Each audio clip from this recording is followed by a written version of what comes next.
our site and our information, the articles that are there. We have a new issue that will be hitting the app and the newsstands tomorrow morning.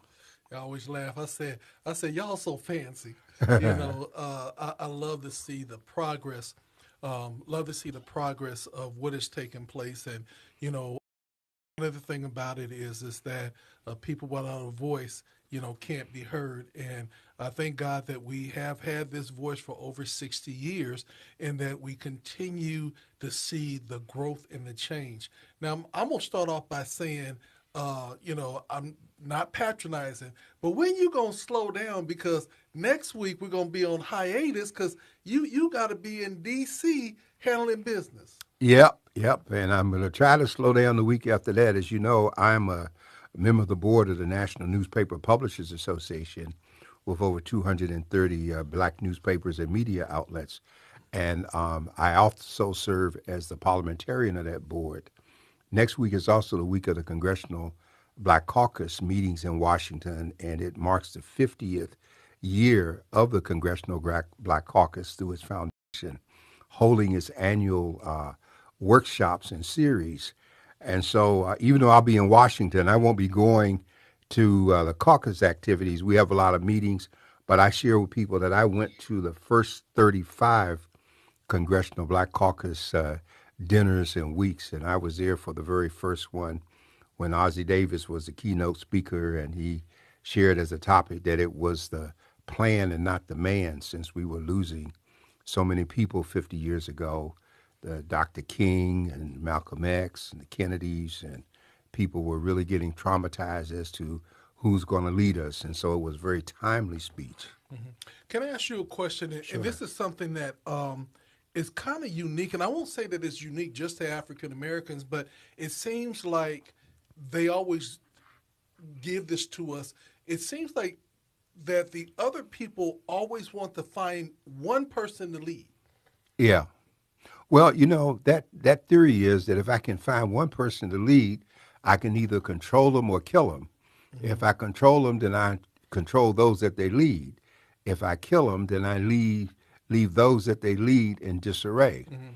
It's just like in the westerns, the Indians are attacking the wagon train and they shoot the chief, and realize when they shoot the chief, then the attack is off. Mm-hmm. So it's by design Yeah. that people want to pick our leaders for us. Yes.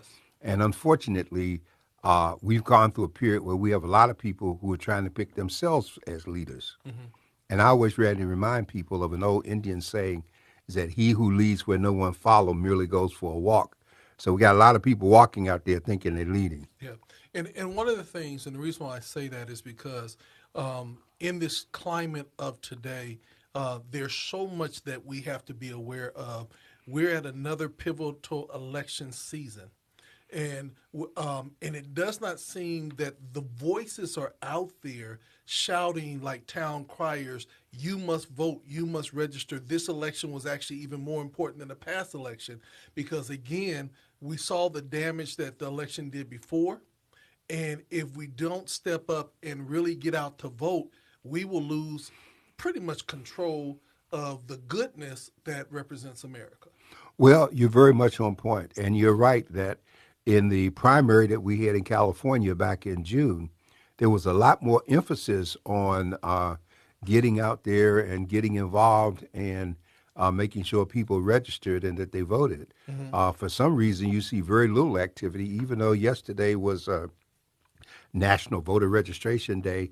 We didn't see any local activity of people on the street with cards and trying to get folks registered.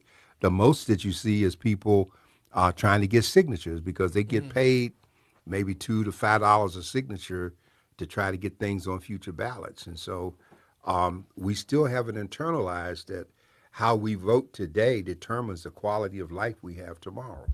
Exactly. And I think that it's so important that we continue to press the issue with our young people, our young adults, because really that's where I believe we're really falling off at is our young adults. And, some people might call them millennials, but I would say that group between 21 and 30 that have become dismayed and feel like their vote, there's really nobody to vote for. So why vote at all? Well, part of the problem with today's generation is They didn't live through what we and our parents lived through, where discrimination was so very real, Hmm. where people didn't want you to vote, where they executed you and dogged you and did things if you tried, and you realized that voting was connected to improved quality of life. Hmm. We have a generation today, they seem to, everything is peaches and cream and it's okay, and I don't need to vote and I don't care. You'd be surprised how many people don't even know the difference between the House and the Senate, or who holds office or who their representatives are. Hmm. They have no idea, and they don't seem to care because from where they sit is not important in terms of their quality of life. Yeah, and that's one of the things that there's so much talk going on about civil war. There's a lot of talk going on about the QAnon and everything else.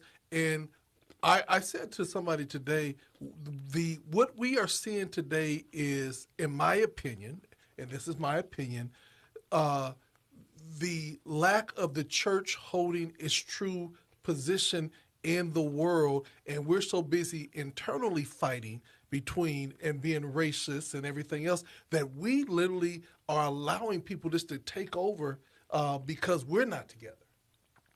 Well, it's a very important observation about the church because the church is moving in two extremes at this point. Mm-hmm. On the one hand, you have our mega churches where people are still coming to church and involved in church, and the church is growing. And we all say that's based on the word in terms of being ministered.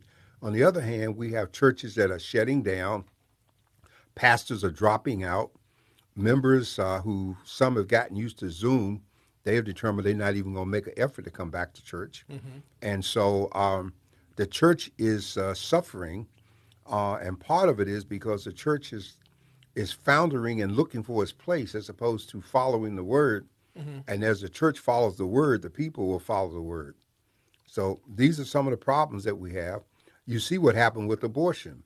The Mm-hmm. number of people who are opposed to the overturning of Roe v. Wade, the number of Christians, if you will, quote unquote, church people who were in support, and all the media coverage went to the issue of the overturn, even though the overturning did was move the ultimate decision back into the hands of the state as a Mm-hmm. state matter. So we just have people who don't know which way to turn or what to do. They're traumatized by the mass shootings, the murders, the loss of our children, the pandemic. And so the mental health demands are up in Mm-hmm. terms of people needing treatment. In our communities, the treatment is not there to the extent that it should be. And so we're just moving from one crisis to another. Well, let me ask you this question, and is this what I have found and what I've seen? It seemed like there was really never ever an issue about abortion until there were not enough white babies to adopt. And when there was not enough white babies to adopt, then all of a sudden abortion became an issue. But before then, it never seemed that there was an issue about black and brown babies being aborted. Well, no, there was no concern about black and brown babies being aborted. Matter of fact, in the 1960s, when we had the Economic Opportunity Act, we uncovered situations in Maryland and I think one in Texas and a couple of places, situations where young women of color were being sterilized Mm-hmm. systematically. Even though they weren't pregnant, they were being sterilized because they wanted to stop them from having babies.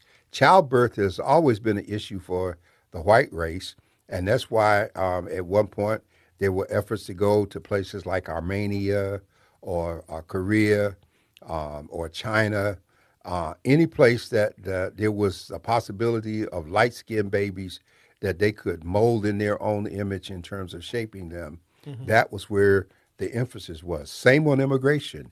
I'm working on a very large special issue on the color of immigration, and I talk about how countries were treated disproportionately. We saw that with the Ukrainians. We Mm-hmm. saw the Haitians standing at the Tijuana border for 2 years waiting for political asylum, and the Ukrainians coming over and walking right past them and coming into the country getting services. And they were white. And so, I did a piece about the Ukrainians and refugees, the racism of how they were treating blacks in their own country who were trying to exit the country, were being denied transportation, black women and their children. Black youth wanted to come from Nigeria to fight, and they were told they had to pay their own way and do all kinds of things to get there. So the racism is still very real. America is not really dealing with it. Racism is the underlying principle governing MAGA and all of the Trump activities that are Mhm. taking place. The turnout for him and the whole bit. It's not that people think Trump is that great, but he gives a vehicle to express the racism because right now, white America is in a panic mode, feeling that America has already been predicted to turn majority brown. And so you have brown, black, yellow, and red, and whites moving toward being a minority in a country that they think is exclusively theirs. And this gets to be the underlying root of the problem. Well, I'm going to switch over because we've been talking about immigration. I experienced something today that was really unique. Was I met a family from Russia, and I actually thought they were from China, but they were actually Russian Japanese Hmm. and only spoke Russian. Hmm. So it was kind of a wow moment because I started saying, well, we're not the only country that got other folks of different cultural groups that speak different languages. And so it was a wow moment for me. But the one thing I consistently say, they were able to get over here much quicker than the Haitians that are at the border. So let me ask the question. What's with the Haitians and why are they still at the border? Do they got the cooties? At one point, I remember they used to say they had AIDS, and so they didn't want to let them into. What is it that we're still holding those people of color at the border, and everybody's getting the passageway in? Well, the last word you said was color, and the history is there. Hades is close to us. Um, Hades is one of those countries that had a degree of independence with its French colonial roots. And remember Papa Doc, who ruled Haiti, I guess in the 50s or 60s, he was um, a worse dictator than many of those that were in South America. Mm-hmm. And so people were fleeing the country. And then we had Aristide, which was a puppet that was propped up by America as president, and the politics continue. And then there's the corruption there. I mean, 2 years ago, we had the president a year ago of Haiti assassinated right in his palace with Mm-hmm. indications his own guards were involved. Haiti has totally collapsed now. The gangs are in control. There are food crises. All of the dollars that went there after the big earthquake have not made a difference. Haiti shares an island with the Dominican Republic in terms of its landmass. Mm-hmm. The Dominican Republic has clamped down in terms of not only Haitians coming in, but also wanting to put out Haitians who already live there. Mm-hmm. And so, uh, while you have this issue with the Haitians, not too far away, you've got Cuba, and you have Cubans that have been let in and granted political asylum, when many times Haitians were put on boats and turned back. Now, at one time, Guantanamo Bay, which America got the rights to from Spain back in, I think it was 1905, when this amnesty, this treaty was done, and we paid them a little bit of money for 16,000 acres of the island that we use.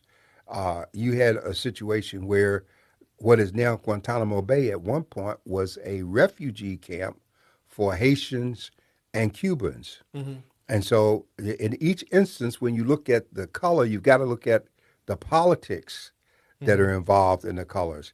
When we look at the Ukraine and all the money that we're putting in there, we're taking a position that if we allow Putin to take the Ukraine, that's his major goal, to grab back the 14 countries that were a part of the Union of Socialist, Soviet Socialist Republic. and he wants to rebuild a Russian empire. And if he gets the land as he's doing, piece by piece, he will become a greater threat. But the irony, as you and I know from being a minister of the gospel, is that all he's doing is fulfilling prophecy Yeah. because Russia is going to rise again. So my thing is, and I want to ask this question because uh, growing up in the neighborhood, and even if you grow up in the country, you figure out the best way to kill a snake is you got to chop off their head. It's true. So my question is, why are they bombing everywhere else and they ain't bomb the Kremlin? Well, it's a very simple reason, Dr. Thompson. The Kremlin happens to be one of the nuclear powers in the world.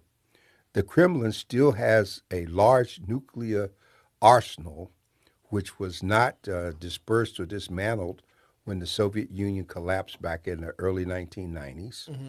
And Putin is bluffing the threat of using those weapons, and that's why America won't give planes to the Ukraine, but it'll give Ukraine the kind of rockets to shoot down Russian planes. Okay. And right now, the fear is that with Putin losing the battle in Ukraine, and he's gone to conscript, drafting some 300,000 Russian males to serve in the military, and he's saying to serve on the homeland, but that they will not be sent to the Ukraine. People are afraid that in his desperation, he might turn to using nuclear weapons, whether he uses short-term nukes or he goes for the bigger scenario. So he has the capacity to help push us toward World War III, and you know, we just don't want to see that happen. Nobody wants to see it happen. Well, that's why the president was making such a strong statement today at the annual meeting of the UN. Okay, and the UN is in New York, am I right? So there was a lot of stuff happening in New York today. Well, this is the annual opening of the UN. Um, I remember, God, I guess it was maybe 20 years ago, when Mandela was alive, and his first trip to the UN after he became president. I happened to be flown to New York by Miramax Movies to attend that dinner, and ironically, it was the last meeting that Fidel Castro came to New York for, Wow. because he hadn't been to New York either. So all of these people, in effect, had a pass to come to the UN for this big event in terms of the particular dinner. And so a few years ago, history was made when Ahmadinejad was there from Iran, and he got up and made the speech about how Israel should be wiped from the face of the earth, and that was followed by Netanyahu making a speech that churches still play excerpts of today, when he talked about how Israel had been around for almost 5,000 years, and every time an enemy rises up, it gives them a chance to declare another holiday, because God always steps in and defeats them. So this was inconsistent with that kind of history. It was significant that the president was there, that he made the kind of statements that he did make. I saw Blinken sitting in the audience. It brought back memories of Condoleezza and Colin Powell being there at the UN. And one of the big issues now with the UN, and Japan is, I think it's Japan. No, China is pushing this point, maybe Japan too. But China is pushing the point that African nations need to be on the Security Council. Okay, and so I noticed that Biden today was pushing for African nations to be added to the Security Council. He's got to do that because Russia and China are trying to befriend those 50 some African countries to pull them away from us, since we have neglected them through racism and our whole attitude toward them. And so this gets to be global politics on a big scale. Yeah. And we're not playing the game as well as we should be. Okay, so today, also in New York, there were some civil lawsuits jumped out, and Trump and his family faces a lot of fraudulent lawsuits, and he basically said that the district attorney is racist. Well, yeah, the U.S. attorney in New York, He said that she's racist. The bottom line is she did her homework.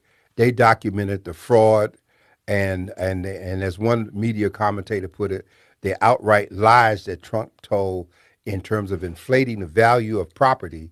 And what they've done is she's pushing for the dissolution of the front of the Trump organizations, and she's suing Donald, his son, and his daughter, moving to bar them from holding any office in New York. Now, they might say we can go to another state and do a company because Trump has over 500 companies, but this is going to be a devastating impact. And the key thing is that this is a civil action, it's not criminal. What we're going to get out of Georgia will probably be criminal. What we're going to get out of the federal courts in terms of the documents that were taken and that the special master is playing around with is going to be a violation of the Espionage Act.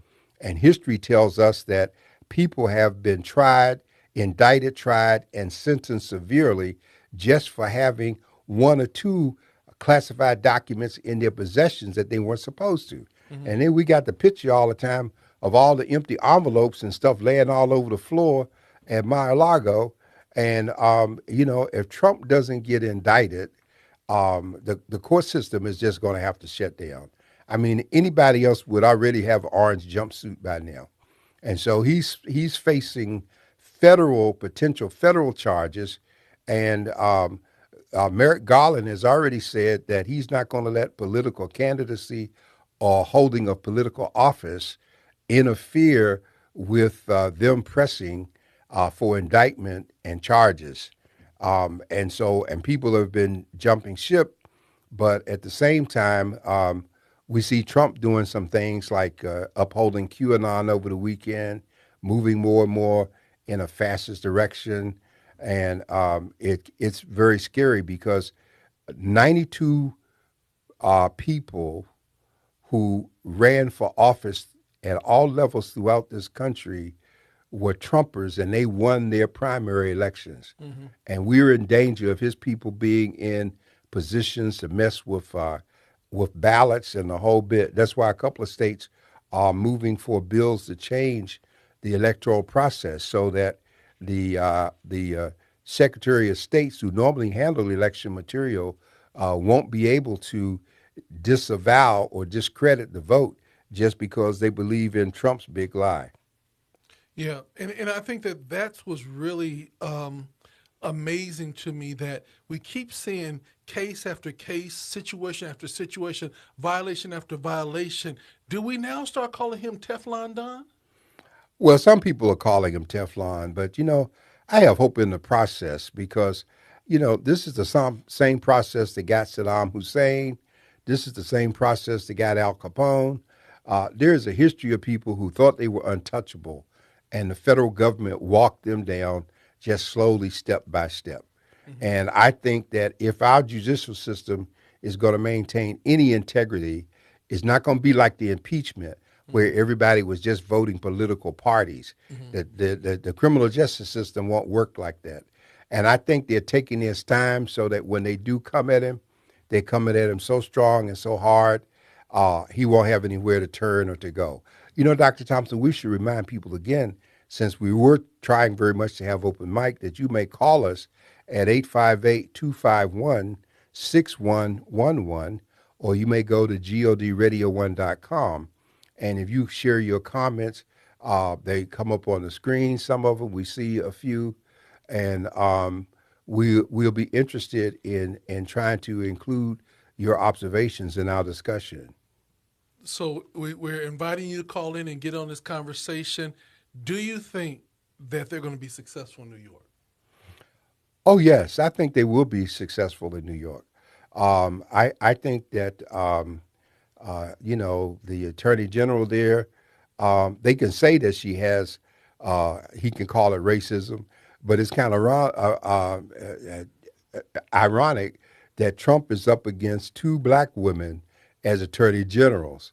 He's up against Tisha, what's the name, in New York, and the one in Georgia, mm-hmm. and they're coming at him. They're coming at him with the law, mm-hmm. and they're not coming at him with any any color or racism, just the law.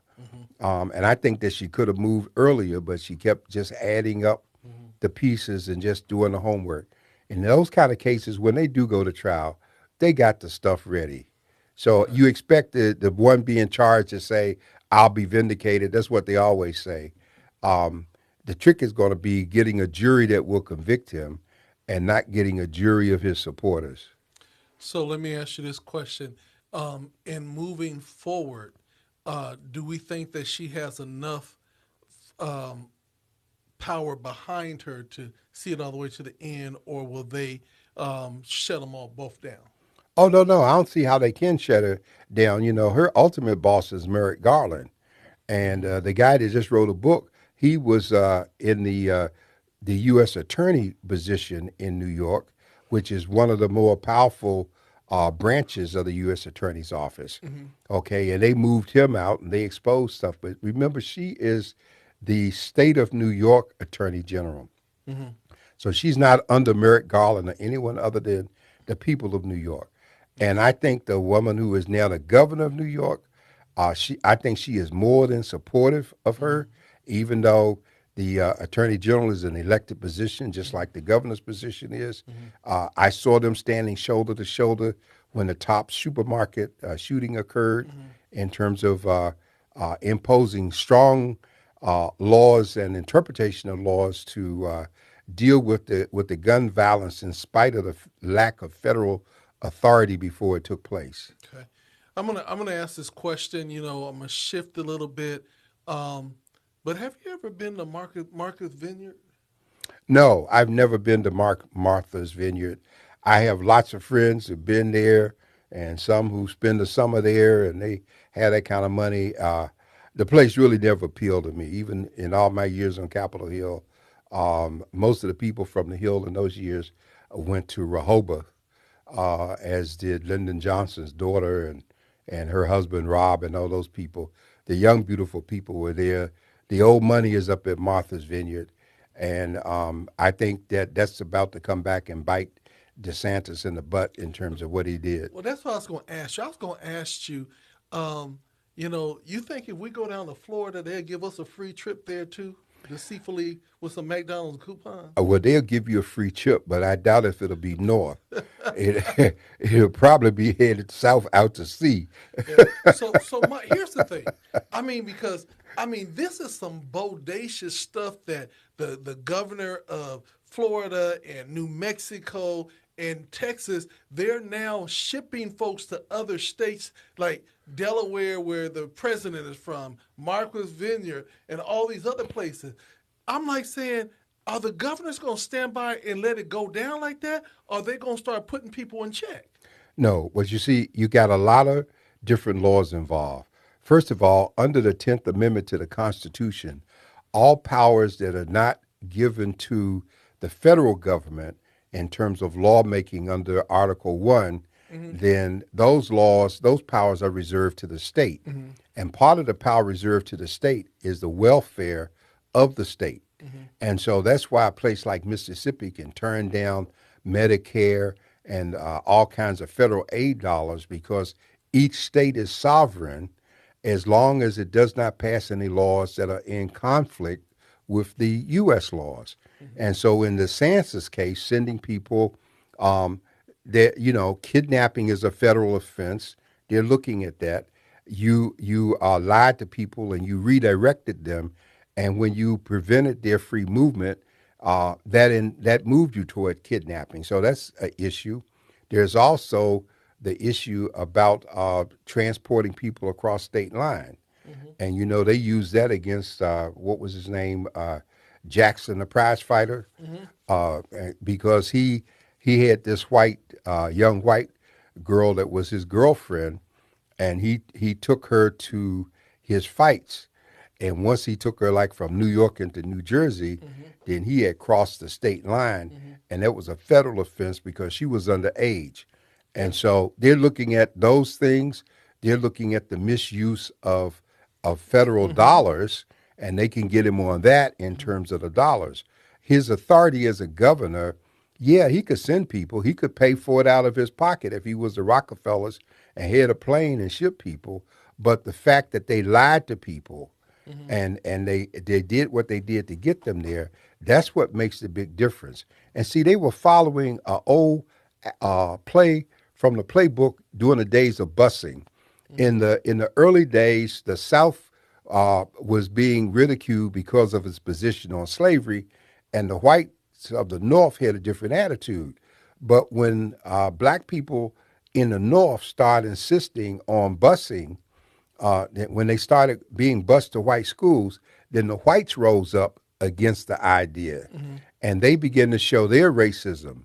And I remember I was on the Hill when we used to have to write provisions for members on both sides. There was a lady that came out of Boston named Louise Day Hicks who wrote the racism card right to Congress, even though she didn't know anything. Yeah. And so now these people are being helped by the folks of Martha's Vineyard, which is a good thing. But the Republicans are still following the playbook of look at what's happening. Hmm. 250,000 people a month, they are saying, are coming into the country illegally. They're not talking about the people who are being exported or turned around or turned back. Okay. And remember what happened in Texas gave some impetus to this when they had those people gathering at the bridge. And we've had the problems here because the federal government, Homeland Security, has not sent the kind of dollars to help. And Hmm. so this plays into the fear tactics of the Republicans. They are about to take over us. Hmm. They are about to overflow us. And no, no one wants to see America overrun. The people coming into the country that way, they're bringing in their own culture and stuff. There was a time if you came here, you had to learn to speak English and you had to assimilate. Now they're coming here with the attitude is you got to learn my language. So when we get the people voting, we got to put the ballot in all kinds of languages for Hmm. people, and we got folks moving talking about let's do. Here's one of the latest moves. Let's allow migrant farm workers to vote by mail. Hmm. Well, people say all those folks not legal. How are we gonna make the determination? And so, and California is of course, we're always up there leading the Hmm. race in terms of these issues. So it's a very serious time because we need these people, Dr. Thompson. The black and white Americans are not going to bend over and pick strawberries. They're not going to pick grapes. They won't bust a grape.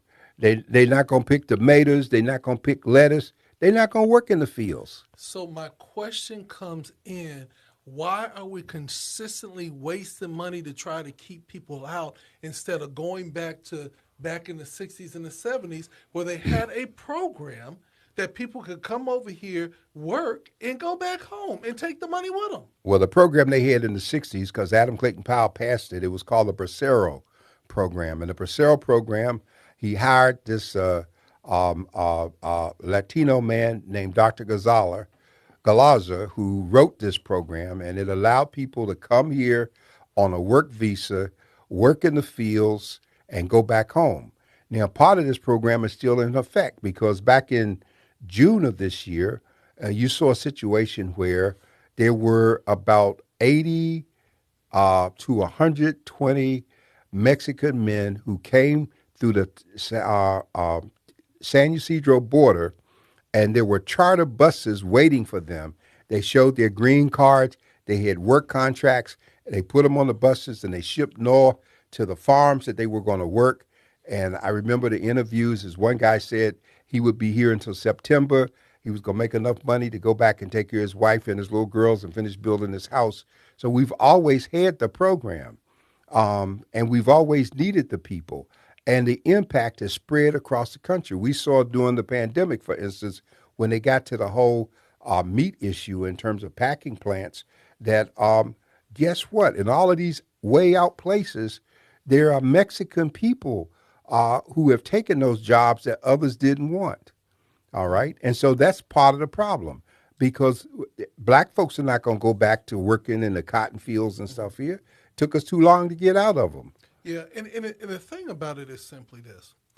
A lot of times I look at it as being unfair because there's a lot of us that live over in Mexico but work in the United States and we're able to go back and forth, but taking the benefit of the prices and of rent and housing and food of being much more cost effective than safer here in San Diego. And I look at it and I think that at some point, and just help me out with this, I literally think that sometimes people get jealous and offended that people who were not born here are able to come here and become millionaires before they're able to become millionaires because they're willing to put that work in, and they don't mind having 20 to a household. Well, Dr. Thompson, the more I try to be brief with these things, the more I get pushed in different directions. First of all, the last time we had an immigration bill, I think, was back in 1986, and we had about 3 million people that were granted amnesty and grandfathered in. Today, we have over 12 million people that, if we got amnesty program, that those are the number of people that we'd have to make a decision on. And some of those would be the dreamers, in terms of people who came here as infants and didn't have any choice, and this is the only life they've known. We've had cases of people being exported back to Mexico, for instance, not knowing anybody, the language, or whatever. So there are all kinds of hardships that come with that scenario there. So we're not sure. But I'm sorry, you raised another point that I was going to address, and I kind of lost it. It seems like people get jealous that folks are able to come over here and be Yes. very successful. Let me address that issue too. And in part, some of the jealousy I understand, because people come over here and they get all kind of assistance in terms of coming. Let me give you a case in point. Um, America recognizes this card that the banks of Mexico have given to folks, and America has, on the United States, has made the position. I forget what you call this card, but it goes like this: if you come over here and your last name is Gonzalez, okay, and you don't have any credit history when they go to pull up your credit report. At one time, banks like Bank of America would give you a $5,000 line of credit and a credit card, just because of your being here. And there are connections between banks here and in Mexico. You see, uh, about 10 years ago, I calculated it, there was over $26 billion a year in U.S. currency going to Mexico, in terms of people shipping money back home to their families, and those dollars were not being taxed in any Mm-hmm. way. They were free of any taxation. The other side of the coin is, though, that many of the people who came over here and got jobs in fields and used phony Social Security numbers, folks knew that those numbers were phony, and they knew that when the Social Security uh, dollars were pulled from their paychecks, that they were going to go into the Social Security Trust Fund, which is on the verge of being bankrupt, and those people would never be able to get that money. And so part of it was being used to filter something, knowing that if you had a fake card, you couldn't use it anyhow. You weren't going to get the money out. Mm-hmm. And so there was some benefits going both ways. And we reached a point here where you had to have that W-9, and companies had to show that they had done their due diligence in terms of hiring people, Mm-hmm. or the company got in trouble. And so they were going around checking your employee records, Mm-hmm. showing up and finding the company for hiring the people, and grabbing the people and exporting them. Okay. And so, I keep asking these questions because of the fact at the end of the day, when you see people work very hard, and it's just not Latino people, it's not just African people, but we see a lot of people working hard. When do we then begin to say, as long as they're a productive citizen, tax paying citizen, pillar in the community, that we welcome them and maybe challenge other folks to go to work, because for all intents and purposes, they're paying folks a lot of money now to work because nobody want to work. Well, let's go back to a couple of things, because you mentioned how people come here poor in 4 or 5 years. They come here. I used to say they come here with a bowl and chopsticks in their back pocket, and 5 years later, they got a couple of Mercedes and two or three homes and the whole thing. Mm-hmm. What I witnessed in the '80s here, first of all, remember that people of color, black people, were still being, and still are to the day, victims of redlining in a great way. And the redlining is that the banks and the insurance companies draw lines around the neighborhoods in red, and they determine that they're either not going to loan money to people to buy and live in those areas, or if they do, they're going to charge such exorbitant interest rates that it's going to be non-productive for people to be there. And I would encourage people this week.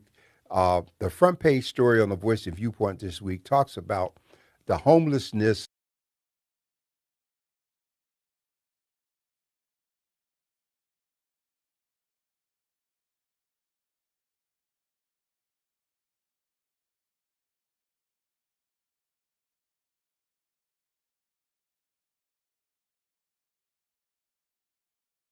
We look at the history. They're gone now. People like Mr. Ragsdale Sr., Dr. Kilbro, all of those guys who came here in the 50s, and that's when you couldn't even live in Emerald Hills. You really couldn't come, east of Euclid or past the cemetery. And these are the people that fought those restrictive covenants. And restrictive covenants merely were language written into the deeds that say this property may not be sold to a black person, a Latino person, a Jewish person, or any of these people. And so, even though the Supreme Court overturned all of that foolishness, there's still remnants of that And we going still see on. redlining to We this see very day. redlining to insurance companies. You get commercials when they're talking about Medicare Plus. And, it's racism that they ask you, enter your zip code, and they'll tell you whether or not what you apply for. Yeah. That's racism. What's Hmm. your zip code? So if your zip code, we could look at how many people live in, what color they look like. We Exactly. miss some of that here because we're so homogeneously mixed in San Diego Hmm. that you no longer have the black neighborhood that you once had, say, over in Logan Heights Hmm. or even in Emerald Hills. I mean, wherever you go, people of all color are living side by side. And with that being said, have I don't know about you, but growing up in the neighborhood and everything, there's just certain things that we just don't do after dark anymore. But tell me this: have you been noticing that more people are walking and running late at night by themselves? Oh, sure.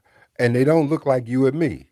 Because black people got better sense than that. I, the neighborhood that I live in, yes, I have the right to go out at dark if I want to or before daylight to walk, but I'm not going to. Hmm. Not that I can't, but I realize that the risk of me being stopped by the police or accused of something that took place uh, just because I'm on the street being a black man is going to happen. And so I tell people we have to learn to live defensively. And that's not living cowardly, that's living with some wisdom in terms of what we do. And I always say I call it the Chucky theory. When you watch a scary movie and you see something crazy, you don't go and say, "Hey, let's go look." You know, if the drama and the trauma is over there, we go in the total opposite direction. We should. You And know. those of us who have lived to be our age have done that Hmm. because so many people have gone toward the drama and found themselves getting caught up in the drama. Yeah, And that doesn't make sense. yeah, and that's one of the things that I think that we have to just be mindful because one of the things I've been noticing in working with young people is that now they're so quickly to argue an excuse instead of owning up for what they did or didn't do. Well, they're raised without a sense of responsibility. When you Hmm. look at the fact that we have replaced the whole concept of truth in terms of morality with what we consider politically correct. Hmm. And political correctness can never be a substitute for truthfulness. Yeah. And we have parents who are not raising up their children like Joshua. And he said, as for me and my household, we shall serve the Lord. Hmm. As for the scripture saying, train up a child in the way that you would have it go, and when it's old, it will not go astray. All of these things in terms of responsibility and the impartation of moral values, so much of it is gone. We aren't doing it, and their parents, who are our children, aren't doing it. And so people are left to get caught up in the movement and the wind Yeah. in terms of how they go. And it's unfortunate because I believe that whatever problem a child is when they're small, they're just going to be a bigger version of that problem when they get older. Yes, yes. And if you baby them now, they're going to expect you to baby them the rest of their life. Well, there's a guy in a blue uniform out there that's not going to baby them. Amen. And Amen. we don't forget him because I remember when I was a teenager, about 16, one day I asked my father, what time did I need to be home? And he just looked at me and said, if you don't know what time to be home, there's a guy in a uniform out there that'll help you. Yeah. And he didn't have to say any more than that because we knew that guy in the uniform. We used to see him. In those days, the cops walked the beach. They walked the beat. Of course, they don't walk anymore. They just ride and Yeah. stop whenever they want to handcuff you and put you on the curve. Yeah. And one of the things about it is that, just trying to teach our kids, just, I won't say common sense, but life. Because Yes. see, life is it's never been told that life is going to be fair. And I think a lot of times our young people today are looking for things to be fair and not realizing that they never promised us fair. Well, fair is not a requirement. Fair like happiness. Nowhere in the Bible or in the law does it say you have to be happy. Yeah. Matter of fact, the document says you're entitled to the pursuit of life, liberty, and happiness. It doesn't say that you have to get it. And I want to keep coming back to the point you were raising earlier about people coming here and acquiring wealth. A lot of it has to do with the value. I mean, many people come here, they had businesses where they came from. They're not looking for a job. They're looking for a way that they can reestablish. And I've seen people come here where, several families lived in a house. Somebody slept in the bathtub.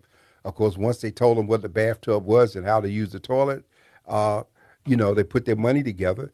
In the 80s and 90s, we had a situation in terms of home ownership laws that if you came up with 25% of the money for a down payment, then you could get a loan for a house without going through all of the red tape.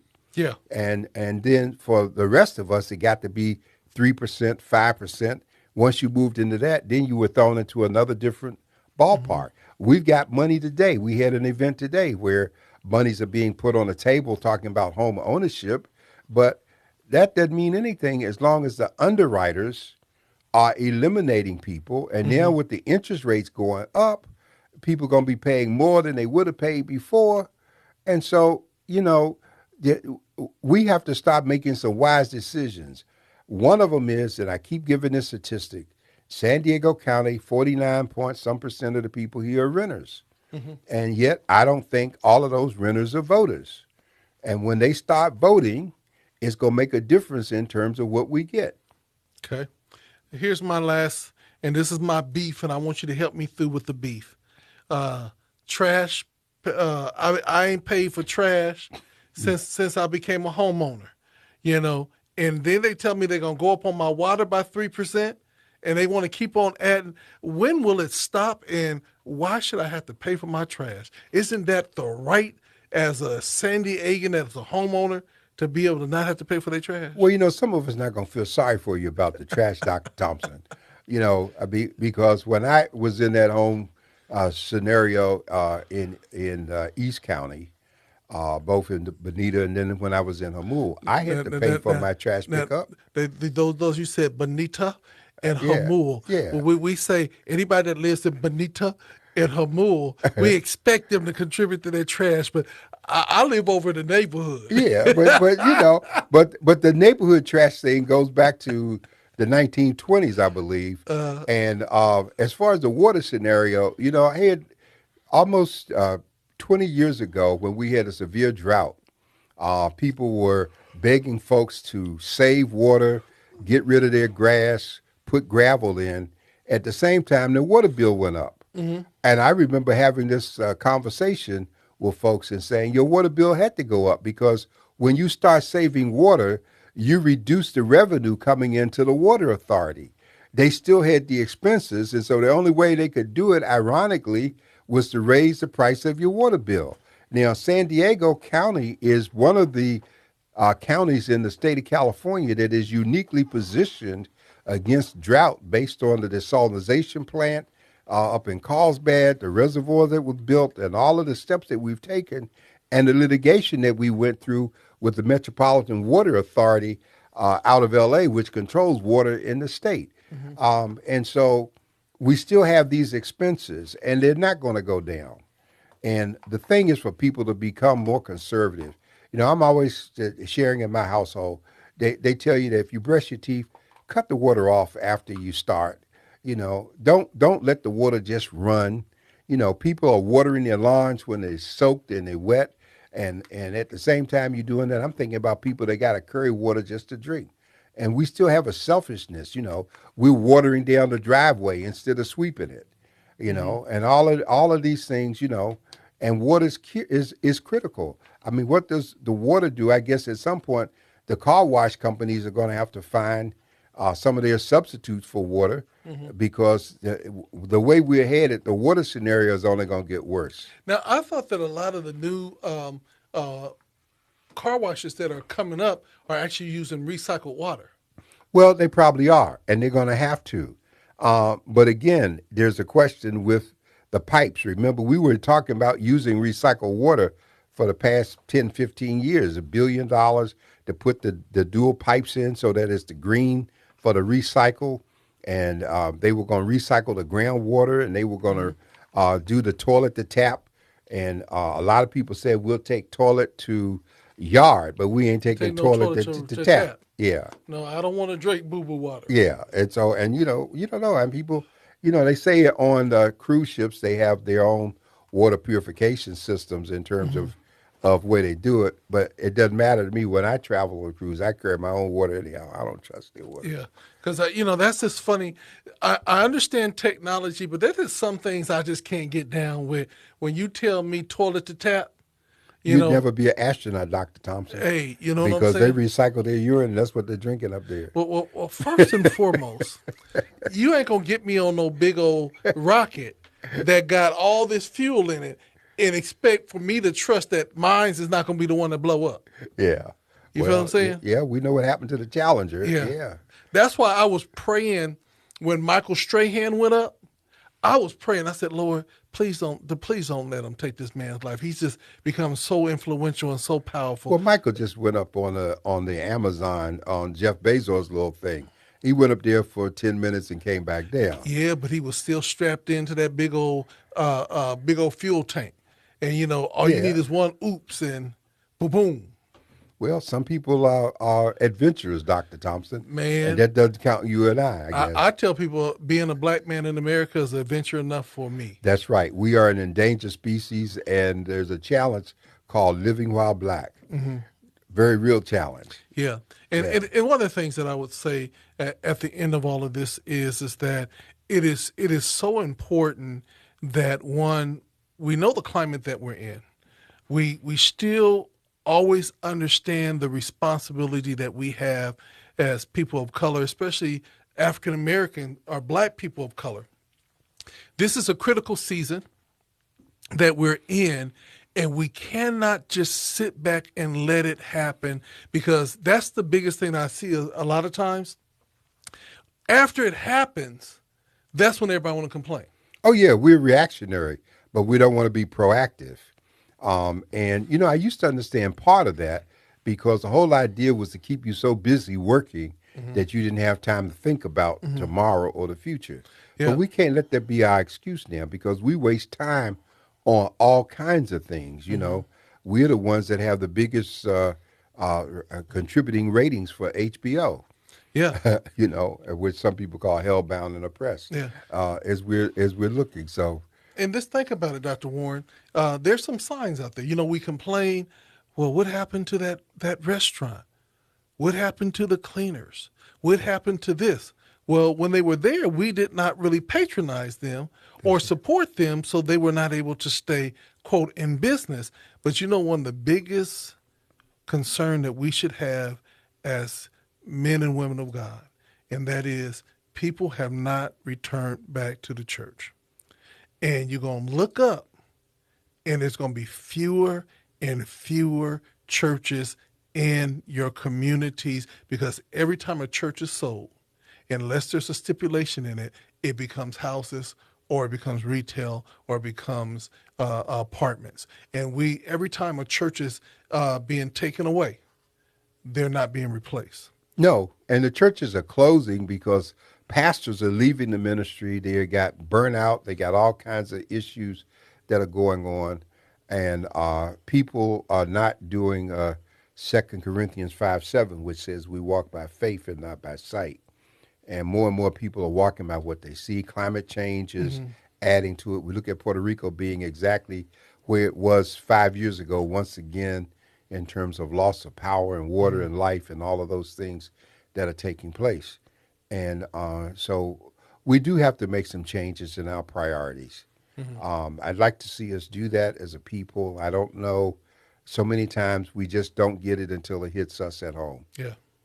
And I want to say to all of my millennials, my young people, we're going to keep on loving you and being there for you. I want to just encourage you all. Connect with your seniors. Connect with your senior statesmen in your community. You might. I always tell people you're going to learn two things: either what to do or what not to do. But you're going to always be learning. You True. know. And one of the things that I give my ancestors before us, every time the new generation came in, it just seemed like their skin got softer and softer and softer. That now every time you say something, they get bruised.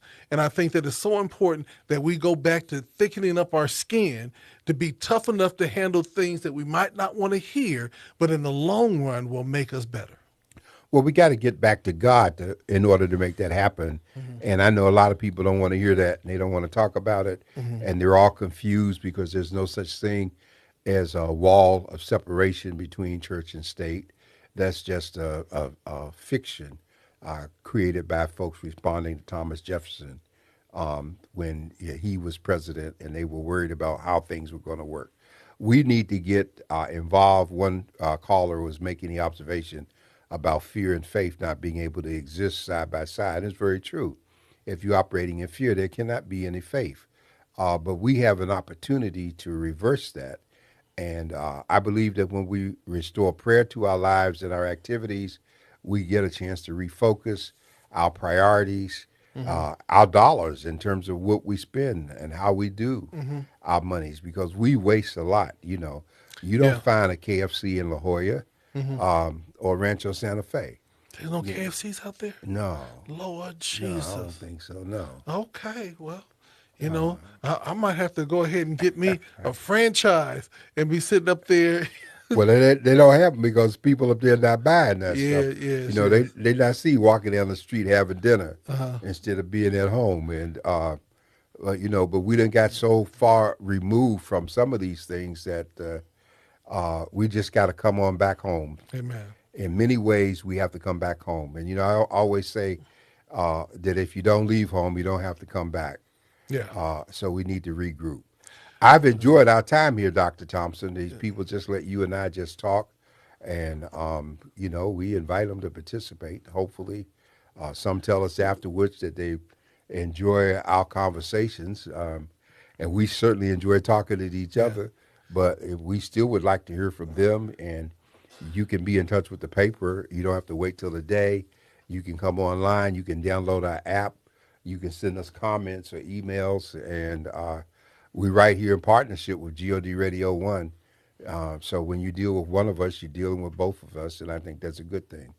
And with lastly say, let you know that as we get ready for our move and everything else, we want to ask you to continue to pray for us as God is opening up more and more doors. Want to thank you all for tuning in from the desk of the editor, Dr. John Warren. Always is going to give you the latest and greatest in the news and what's happening in our city. For those of you guys that want to connect more and want to know more about different things that the Voice and Viewpoint are doing, or even God Radio, hit us up on our website or our apps.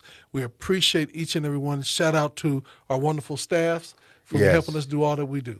yes, and to all of those of you who call in each week and we see your questions and comments, we thank you so much for joining us, and we ask that you just share this that we can do more. All right, everybody.